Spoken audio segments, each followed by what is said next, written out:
Auto?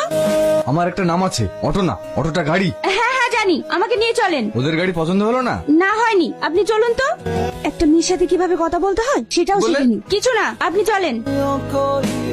কোথায় যাবেন? জানি না। জানি না মানে? জানি না মানে জানি না। আমি আপনাকে যেদিকে যেতে বলবো সেদিকেই চলুন। এই দাঁড়ান দাঁড়ান দাঁড়ান, এদিকে না, এইদিকে চলুন। চলে এসেছি, নামুন। আপনি কোথায় নিয়ে আসলেন? সামনে তো নদী। আপনিই তো বললেন এখানে আসতে। না না, পেছনে চলুন। উঠুন। এদিকে। আপনি নামুন তো, আমি আর কোথাও যেতে পারবো না। কোথায় যাবে না যাবে সঠিক ভাবে বলতে পারছে না। একবার এদিকে একবার ওদিকে। আপনি আমার ভাড়াটা দিন, আমি চলে যাবো। আমি আর আপনার গাড়িতে যাব না, এই নিন আপনার ভাড়া। এখানকার মানুষ যে এত খারাপ হয় আগে জানতাম না। কি হলো, কাঁদছেন কেন? সেটা আপনার জানার দরকার নাই। একটা কথা বলুন তো, আপনি কোথা থেকে এসেছেন আর আপনি যাবেন কোথায়? জানি না। হ্যালো, তুমি আমার ফোন ধরছো না কেন? সেই ভোর থেকে ফোন করেই যাচ্ছি। আমার ফোন সাইলেন্ট করা ছিল, বুঝতে পারিনি। আমি গেদে বর্ডার পার হয়ে ইন্ডিয়ায় চলে এসেছি। তোমাকে এত নিষেধ করা সত্ত্বেও চলে এসেছো। দেখো, আমাদের এই সম্পর্ক আমার ফ্যামিলি কখনোই মেনে নেবে না। তুমি বাংলাদেশে ফিরে যাও।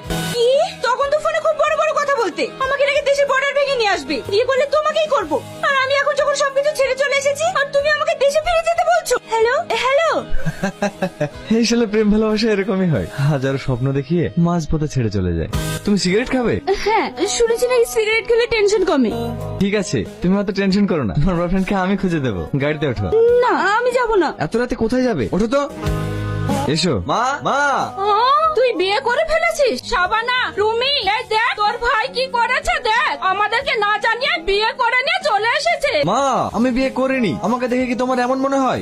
ভাবি কিন্তু খুব সুন্দর, আমার ভাইয়ের পছন্দ আছে। চুপ। তাহলে এই মেয়েটা কে? ভিতরে এসো, সব বলছি। এসো ভাবি, ভিতরে এসো। এবার বলছি, ওকে। তোকে আর বলতে হবে না, আমরা ওর মুখ থেকে সব শুনেছি। তুমি কোনো চিন্তা করো না মা, তোমার বয়ফ্রেন্ডকে যতদিন খুঁজে না পাচ্ছ ততদিন তুমি এই বাড়িতেই থেকো। আর এই তুই ওর বয়ফ্রেন্ডকে খুঁজে পেতে সাহায্য করবি, কারণ ও এখানকার কিচ্ছু চেনে না। এটা আমার ভাইয়ের ঘর। এটা তোমার ভাইয়ের ছবি না? হ্যাঁ, আমার ভাই গোল্ড মেডেলিস্ট, ইঞ্জিনিয়ার কলেজে টপার ছিল। তাহলে তোমার ভাই অটো চালায় কেন? আরে অটো আমার ভাইয়ের না, আমার ভাইয়ের বন্ধুর। আমার ভাইয়ের সঙ্গে অ্যাক্সিডেন্ট করে ওর বন্ধুর একটা পা ভেঙে যায়। ভাই ওকে ক্ষতিপূরণ দিতে গেলে নেয় না, তাই ও যতদিন সুস্থ না হয় ভাই ওর অটো চালিয়ে ওর সংসার চালিয়ে দেয়। বাহ, খুব সুন্দর তো। হ্যাঁ, আমার ভাই খুব ভালো, এমন ভাই অনেক ভাগ্য করে পাওয়া যায়। আমার আব্বা মারা যাওয়ার পর এই সংসারটাকে তোমার ভাই আগলে রেখেছে। তোমার ভাই এখনো বিয়ে করেনি? না, ও কোনো মেয়েকে বিশ্বাস করে না। কেন? ভাই কলেজ লাইফে একটা মেয়েকে ভালোবাসতো, তখন আমার ভাই বেকার ছিল বলে মেয়েটি ভাইকে দেখে অন্য একটি চাকরিজীবী ছেলেকে বিয়ে করে চলে যায়। তারপর থেকে ভাই আর অন্য কোনো মেয়েকে বিশ্বাস করে না। এসো মা, তুমিও খেয়ে নাও।